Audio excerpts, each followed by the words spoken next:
आप ये बताएं। देखिए, आपको मैं ईमानदारी से बात करूं, एक तो मैं कॉन्टीजेंसी वर्ड ठीक से समझता नहीं, और इस वक्त भी जो आपने अंग्रेज़ी के अल्फाज इस्तेमाल किए वो ज़रा थोड़े से मुझे डिफ़िकल्ट और कॉम्प्लिकेटेड लगे, तो आप ज़रा सिंपल ज़बान में सवाल कर सकते हैं? बिल्कुल कर सकता हूँ जी। यूनिवर्स की हर चीज़ कॉन्टिंजेंट होने का मतलब ये है कि वो अपने एग्जिस्टेंस में किसी के ऊपर डिपेंडेड है। जो भी चीज़ डिपेंडेड होगी वो चीज़ इंडिपेंडेंट नहीं हो सकती, तो उसका कोई ना कोई कॉज होगा। तो अब आप क्या समझते हैं कि ये इन्फिनिट रीग्रेस है, यानी कॉज पर कॉज, कॉज पर कॉज, कॉज पर कॉज, और कभी कोई यानी एंडलेसली चलता रहा? क्योंकि अगर ऐसा होगा तो हम तो एग्जिस्टेंस में आते ही नहीं। लॉजिकली ये मुत्तफक अलैह चीज़ है, मुत्तफक अलैह, अग्रीड अपॉन। ओके,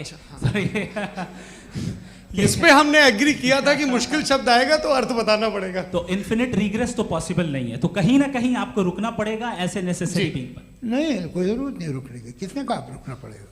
आप रुकते हैं खुदा पे, आप नहीं रुकते। आप कहते हैं वो हमेशा से, जब उस वक्त से है जब वक्त नहीं था।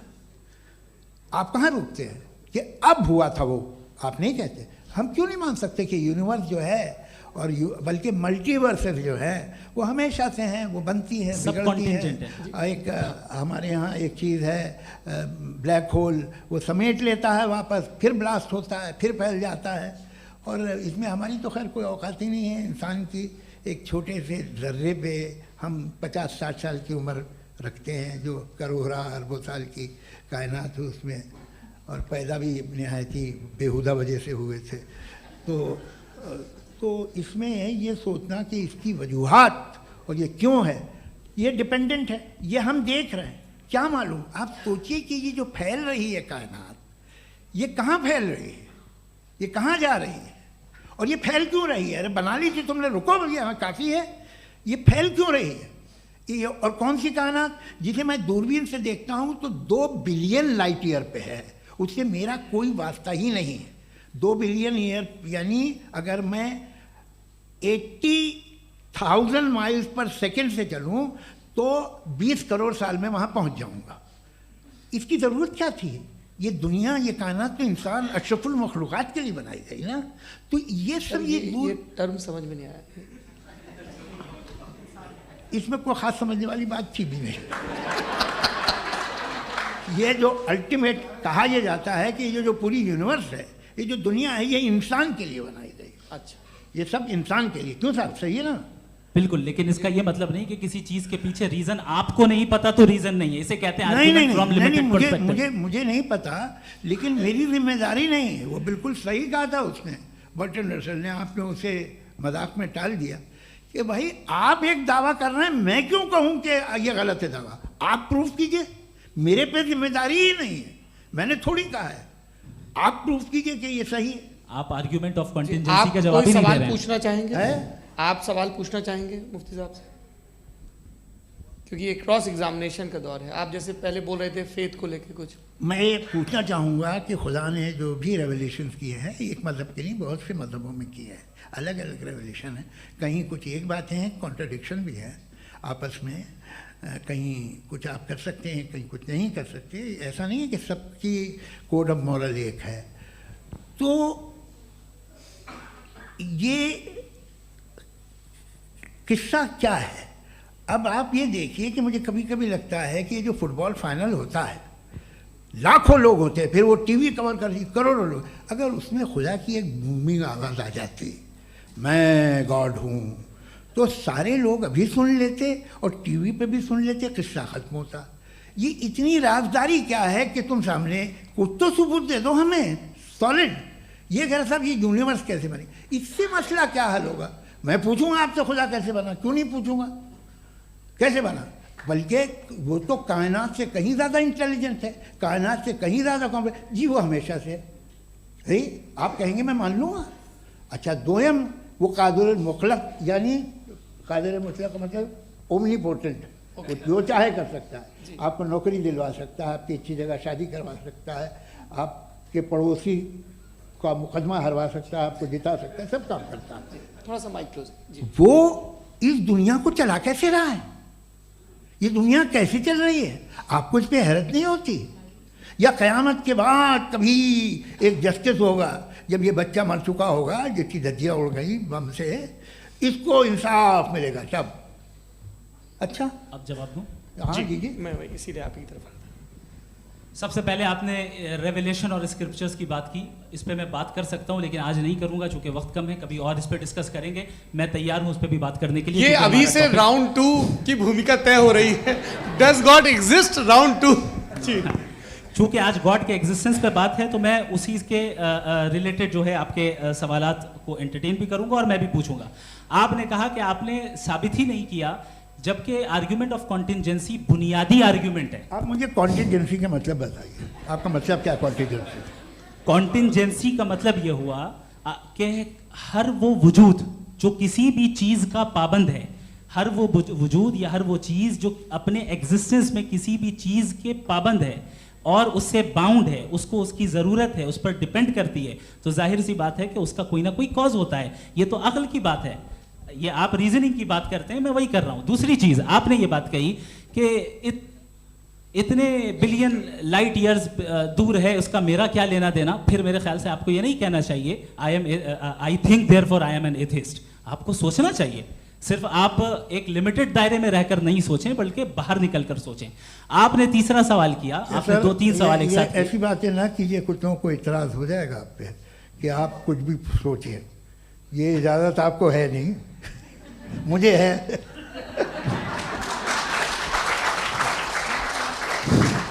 जी, आपने प्रॉब्लम ऑफ इविल के ताल्लुक से सवाल किया और बार बार आप एक लफ्ज रिपीट कर रहे हैं कि ओमनीपोटेंट गॉड है, ऑल पावरफुल गॉड है।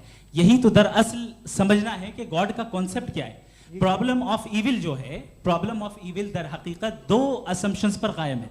अगर आप इन 2 असम्पशंस को समझ जाएं तो ये प्रॉब्लम नहीं रहेगी, आर्ग्यूमेंट आपको समझ में आ जाएगी कि ये कोलैप्स कर जाता है। पॉइंट नंबर 1, यानी जो आपका सबसे पहला फॉल्स असम्पशन है कि गॉड मर्सीफुल है, ओमनीपोटेंट है, दुनिया में जुल्म हो रहा है। लेकिन आपको ये समझना चाहिए कि हमारे वर्ल्ड व्यू के मुताबिक गॉड सिर्फ ओमनीपोटेंट और सिर्फ मर्सीफुल नहीं है, बल्कि वो ऑल वाइज भी है और वो ऑल नोइंग भी है। उसके हर काम के पीछे हिकमत और विजडम है। ये कोई जरूरी नहीं है कि वो हिकमत और विजडम आपको समझ में आए या मुझे समझ में आए। अगर आप जो समझ रहे हैं उसके मुताबिक आप फैसला कर रहे हैं, ये लिमिटेड पर्सपेक्टिव से आर्ग्यूमेंट है। और इस चीज को हम अपनी दुनिया में, अपने लाइफ में, डेली लाइफ में इस प्रिंसिपल को एक्सेप्ट करते हैं। हम जब किसी डॉक्टर के पास जाते हैं, डॉक्टर के पास जाकर वो अगर उसने हमें कोई दवाई दी है तो हम ये तो नहीं कहते कि जब तक आपके पास जितना नॉलेज और जितना विजडम नहीं है, आपने क्यों ये दवाई दी है, तब तक हम इस चीज को एक्सेप्ट नहीं करेंगे। नहीं कहते, हम उसकी अथॉरिटी को तस्लीम करते हैं। क्यों? क्योंकि उसकी हम जानते हैं कि वो नॉलेजेबल है, वो विजडम वाला है, हमसे ज्यादा नॉलेज और हमसे ज्यादा विजडम है। बताएं सर। नहीं, डॉक्टर में और खुदा में बड़ा डिफरेंस है। डॉक्टर पढ़ा लिखा होता है एक, तो मैं उसकी बात सुनूंगा। 2M ये नहीं, कुछ जवाब तो ये भी नहीं है। सर प्लीज, ये आ आप जाइए, अगर चलिए। सब ऑडियंस से बोलने लगेंगे तो हाँ। फिर मतलब नहीं सिविलाइज्ड बहस का। मतलब आप ये कहें कि चूंकि आप डॉक्टर पे बिलीव करते हैं इसलिए खुदा पे बिलीव किए, क्या ये मिसाल आपको समझाने के लिए। आर्ग्यूमेंट है, इस पे आपको एतराज नहीं है। तो सिंपल बात ये है कि मैं अगर ये यकीन कर लूँ कि एक ओमनीपोटेंट, उसकी मसलहत है, ये जो बच्चे मर रहे हैं ये मसलहत है उसकी, मुझे नहीं चाहिए इसकी मसलहत। उसकी मसलहत नहीं, यही तो मसलहत समझना है। मतलब एक्सपीडियंसी। अच्छा, इस आपने अभी मेरी बात पूरी सुनी नहीं। मैंने कहा आपका पूरा आर्ग्यूमेंट 2 फॉल्स असम्पशंस पर है। एक फॉल्स असम्पशन मैंने बता दिया, दूसरा फॉल्स असम्पशन ये है कि इस दुनिया में इविल के होने का कोई गुड रीजन नहीं है, जबकि हमारे पास बाज रीजंस मौजूद हैं, हमारे पास बाज वजूहात मौजूद हैं। अगर इस दुनिया में इविल ना हो तो आप गुड को डिफाइन कैसे करेंगे? अगर जुल्म ना हो आप इंसाफ को समझेंगे कैसे? अगर तारीकी ना हो तो आप लाइट को समझेंगे कैसे? बहुत अच्छे। अभी और सुन लें, अभी और बाकी है। ये तो बात बहुत पसंद आई साहब मुझे, कि जब तक रेप ना हो तब तक औरतों की इज्जत का ख्याल आपने मेरा जवाब पूरा सुना ही नहीं। जब तक के बच्चों का कत्ल ना किया जाए तब तक आपको बच्चों की मासूमियत की इज्जत। आपने पूरा जवाब सुना ही नहीं। क्या बात है, क्या आपने नुक्ता निकाला? आपने पूरा जवाब सुना ही नहीं। आप सुन लें, मेरी बात सुन लें। ये मैंने आपको एक चीज बताई। दूसरी चीज, इस दुनिया में हम आए हैं टेस्ट के लिए, हमारा टेस्ट हो रहा है और हर इंसान का अलग अलग अंदाज में टेस्ट होता है। और इस दुनिया में अगर इविल मौजूद है तो वो इविल जरिया है हमारे अंदर ह्यूमन नोबल क्वालिटीज को डेवलप करने का और अलग अलग फील्ड में प्रोग्रेस करने का। और अगर हमारे अंदर और इस दुनिया में इविल नहीं होता तो बताइए टेस्ट का मतलब क्या होता? अगर मैं अपने स्टूडेंट को एमसीक्यूज दूं और उसमें सिर्फ राइट आंसर लिख कर दे दूं और कहूं तुम्हारा टेस्ट हो गया, ये मीनिंगलेस है। इस दुनिया में अगर हम टेस्ट के लिए आए हैं तो जाहिर है गुड एंड इविल दोनों मौजूद है। तो अगर गुड एंड इविल दोनों मौजूद है तो ये इविल भी खुदा का बनाया हुआ है। जी हाँ, खुदा का बनाया हुआ है, लेकिन अच्छा चलो अच्छी बात। जी बिल्कुल, तो बिल्कुल खुदा ने बनाया। अभी तो ये है कि जो मेजॉरिटी है दुनिया में वो इविल है, तो ये खुदा एक्चुअली इविल के साइड पे लग रहा है मुझे। बिल्कुल भी नहीं, मैं बताता हूं। मेजॉरिटी में तो वो है। क्या बात कर रहे हैं भाई आप? मैं बहुत कोई भी जो मुंसिफ होगा, चाहे आपका अपना घर हो जिसके आप सबसे बड़े हैं, चाहे आपकी ऑर्गेनाइजेशन हो जो आप चलाते हैं, वहां पर आप इविल रखेंगे साबित करने को कि बाकी लोग शरीफ हैं। मेरी बात सुनिए, क्या ये आर्ग्यूमेंट ही गलत है? अगर कि जब तक के कोई इविल नहीं होगा तब तक के शरीफ आदमी शरीफ नहीं लगेगा। अगर एग्जामिनर गलत ऑप्शन दे रहा है तो एग्जामिनर इविल नहीं हो गया, जो गलत ऑप्शन को सेलेक्ट कर रहा है वो फेल होगा। क्रिएटर ने इविल को बनाया है लेकिन वो इविल नहीं है। अच्छा सुनिए मेरी बात, हाँ। Let me complete sir. जी जी। क्रिएटर ने इविल को बनाया है टेस्ट के लिए, वो इविल नहीं है। इविल वो होगा जो उसे इख्तियार करेगा। छुरी को बनाने वाला गलत नहीं होता है, छुरी का गलत इस्तेमाल करने वाला गलत होता है। रेप को कैसे गलत इस्तेमाल करते हैं? रेप इंसान के फ्री विल का नतीजा है। ये रेप कैसे गलत इस्तेमाल होता है? ये मुझे अब सुन ले, अब सुन ले। गलत इस्तेमाल होता हाँ मैं बता रहा हूँ ना, कैसे गलत इस्तेमाल? मैं बता रहा हूँ कि जो इविल इस दुनिया में मौजूद है उसके कई सारे तरीके हैं। एक तरीका इंसान का अपना फ्री विल है। अब अगर कोई रेपिस्ट रेप कर रहा है तो इसका गॉड का कसूर नहीं है, वो अपने फ्री विल का गलत इस्तेमाल कर रहा है, उसको सजा मिलनी चाहिए। अच्छा, और उसी के लिए जहन्नम बनाई गई है। ये फ्री विल का भी बड़ा चक्कर। आप जब कोई बुरा काम करते हैं या कोई बुराई होती है तो ये कहा जाता है कि ये फ्री विल है। 7 billion free wills are moving on this planet. 7 billion free will. और एक आदमी अपनी फ्री विल से मुझे कत्ल कर दे तो मैं खुदा की मर्जी से मरा हूँ कि इसकी फ्री विल की वजह से? मेरी मौत खुदा के हाथ है या ये फ्री विल वाले के हाथ है? खुदा ने फ्री विल का निजाम बनाया है और उस निजाम का गलत इस्तेमाल करके कोई आपको मार रहा है, इस्तेमाल करके मेरा कत्ल कर देता है। अब मेरी मौत का जिम्मेदार कौन है? वो इंसान जिम्मेदार है। वो इंसान। जी। तो ये कहना कि और उसको सजा मिलेगी। तो अब आप आगे चलिए कि ये तय करना कि अल्लाह ही या खुदा, अल्लाह ने, खुदा ही जिंदगी देता है, खुदा ही मौत देता है, ये गलत है। बिल्कुल गलत नहीं है। हाँ, नहीं, निजाम उसी ने बनाया फ्री विल का, निजाम मौत और हयात का उसी ने बनाया। You are contradicting yourself. अभी आपने कहा कि एक आदमी ने फ्री विल से आपको मार दिया, इसमें उसे फ्री विल दी गई थी, उसने गलत इस्तेमाल किया। 7 billion free wills are moving on this planet और आप चाह रहे हैं कि मैं सिर्फ खुदा का ध्यान करूं। ये 7 बिलियन फ्री विल्स को मुझे लुक आफ्टर करना पड़ेगा कि नहीं? ये तो तबाहियां कर रही हैं और तबाहियां ज़्यादा हो रही हैं। बिल्कुल। तो अगर आप बताएं अगर खुदा नहीं है फॉर एग्जाम्पल, तो आप इविल को कैसे डिसाइड करेंगे? यानी how can you define evil objectively without God? देखिए दुनिया में 2 तरह के जानवर हैं। एक जो अकेले रहते हैं जंगल में और एक जो ग्रुप्स में रहते हैं। ग्रुप में जो भी रहेगा, चाहे वो आपका फाउंडेशन हो, चाहे कोई क्लब हो, चाहे कोई पॉलिटिकल पार्टी हो, चाहे कोई यूनिट हो, उसमें आपको इंटरैक्ट करने के रूल बनाने पड़ेंगे। यानी लोग तय करेंगे। लोग तय करेंगे। अगर लोगों ने ये तय किया कि किसी का रेप करना सही है, आप जस्टिफाई करेंगे? नहीं, आपका फाउंडेशन तो ये हो गया ना कि लोग ही विल डिसाइड करेंगे। नहीं, अरे दुनिया में ऐसे ग्रुप्स हैं जो रेप को जायज़ मानते हैं सर्टेन हालात में। मैं डिटेल में नहीं जानूंगा, आप भी जानते हैं। ये जो आईसिस वाले थे इन्होंने क्या किया था, तो उन्होंने क्या किया उसका खुदा से कोई ताल्लुक नहीं है सर। मैंने सिंपल सवाल किया कि इविल को आप डिफाइन करते कैसे हैं? आइए वापस आइए जी। आप साथ में तभी रह सकते हैं जब कुछ आप ऐसे उसूल डेवलप करें जिसमें हर एक का बेसिक तहफ़्फ़ुज़, हर एक का बेसिक राइट हो और हर एक को कोई आराम मिले। यही तरीक़ा है किसी भी ऑर्गेनाइजेशन जिसमें एक से ज़्यादा लोग हैं और वो ऐसे चलती है ज़िंदगी। उसमें अगर आप गड़बड़ करेंगे तो तबाही होगी, नुकसान होगा, बर्बादियाँ आएंगी। और अगर उसमें आप घर ले लीजिए ना, एक हस्बैंड है, एक वाइफ है, बच्चे हैं, वालदा भी हैं, 2 बहनें भी हैं, एक भाई भी है। अब इसमें कोई निज़ाम आपको चाहिए साथ में रहने का, और एक दूसरे पे भरोसा रहे, एक दूसरे के बहीख्वाह हों, एक दूसरे की मदद करें, ऐसी जिंदगी। सर आपकी बात आ गई, आप ये कह रहे हैं कि लोग डिसाइड करेंगे क्या सही है क्या गलत है, यही है? मेजॉरिटी डिसाइड करेगी क्या सही है क्या गलत है? अरे भाई बिल्कुल। मेजॉरिटी अगर ये कहे कि नाजी जर्मनी के साथ जिस तरह मेजॉरिटी थी कि जेनोसाइड करना सही है, आप जस्टिफाई करेंगे? उस वक्त आपका ये सवाल सिर्फ उसके बाद क्लोजिंग। हाँ, उस वक्त प्लेनेट पे जो लोग थे, हाँ। उनमें कितने लोग हिटलर को सही समझते? अच्छा, प्लेनेट की मेजॉरिटी तय करेगी, सोसाइटी की नहीं। प्लेनेट की मेजॉरिटी गॉड के एग्जिस्टेंस को सही मानती है, आप क्यों नहीं मानते? ये हेलो ये क्रॉस क्वेश्चन का राउंड यहाँ पर समाप्त होता है। और ये बड़ा अच्छा है कि इस तरह से फ्रेगमेंट कर दिया गया है ताकि जो मरकरी ऊपर जा रहा है नीचे जवाब दे दूं जी। प्लेनेट की ज़्यादातर मेजॉरिटी कुछ दूसरे मजहबों के खुदा को मानती है। आप उन्हें क्यों नहीं, आप तो मेजॉरिटी की बात कर रहे हैं। अच्छा, ये क्लोजिंग आप ये कह रहे हैं इविल और गुड को डिसाइड मेजॉरिटी करेगी, मेजॉरिटी जो कर दे वो सही हो जाएगा। क्लोजिंग इसको जैसा आप ही लोगों ने तय किया है उसी फॉर्मेट को फॉलो कर लेते हैं। हाँ भाई, मैंने तो भले लोगों पे एतबार किया और तब मॉडरेशन तय किया। जी, आपके पास 5 मिनट का वक्त है, क्लोजिंग आर्ग्यूमेंट है, उसके बाद हम ऑडियंस से क्वेश्चन आंसर लेंगे जावेद साहब के क्लोजिंग आर्ग्यूमेंट के बाद। ओके, बहुत शुक्रिया जी। हमारा जो टॉपिक है डज गॉड एग्जिस्ट, मैं इस पे इतने एकेडमिक तैयारी करके आया था, मुझे था कि मैंने सोचा था कि कई सारे मैं आर्ग्यूमेंट्स दूंगा, लेकिन वक्त की भी किल्लत और जावेद साहब बार बार इधर उधर चले जा रहे थे तो उसको भी थोड़ा एंटरटेन करना पड़ गया।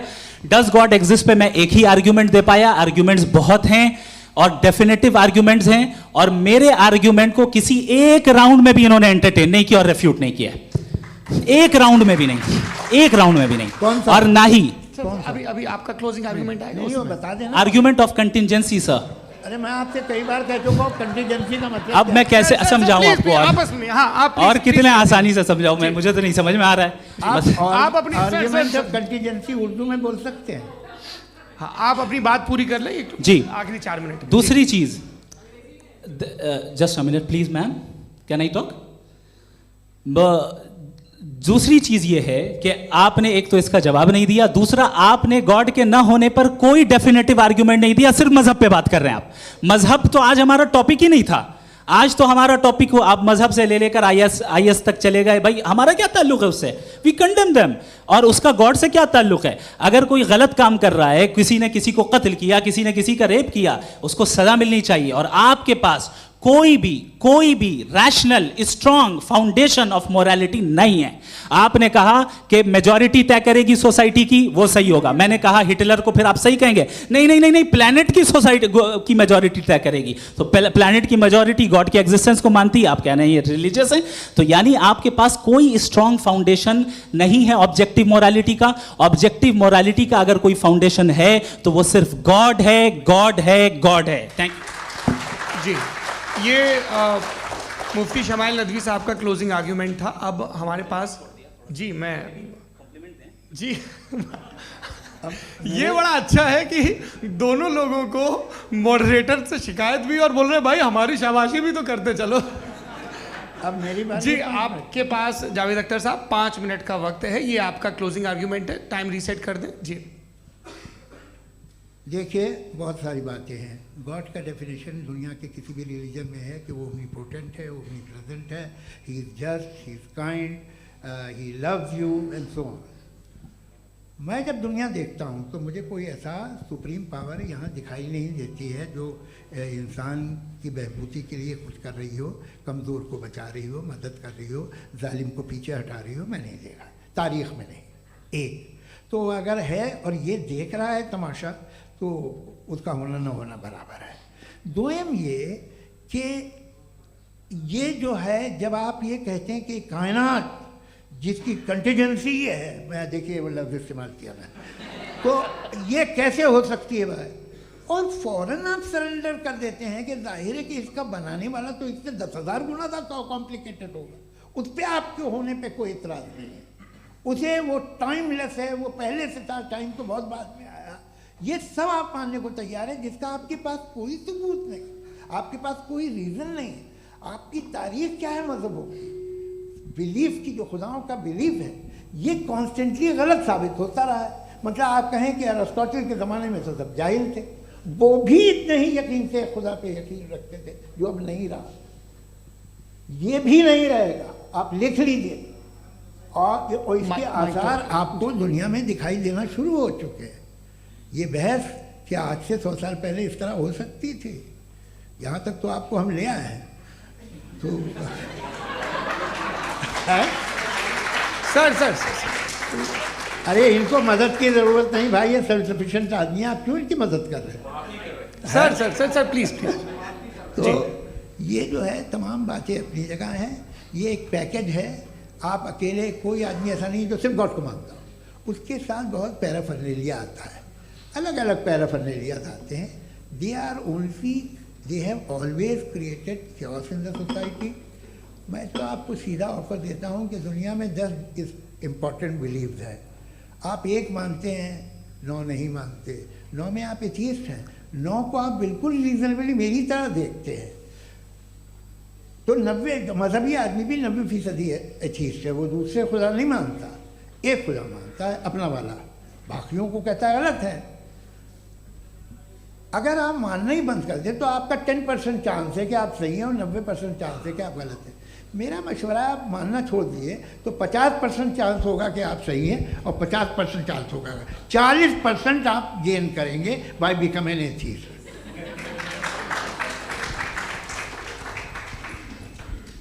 ये एक फरसूदा ख्याल है, ये ख़त्म हो रहा है। हो सकता है मेरी ज़िंदगी में ना हो, लेकिन ये हो जाएगा। जो बातें ये इनको आप मेटाफिज़िकल, ये वो ऐसे रिस्पेक्टेबल टर्म दे दिए, ये तो उन लोग के हैं जिन्हें ना फिज़िक्स मालूम थी ना मेटा मालूम था, ये उन्होंने आपको दिए हैं।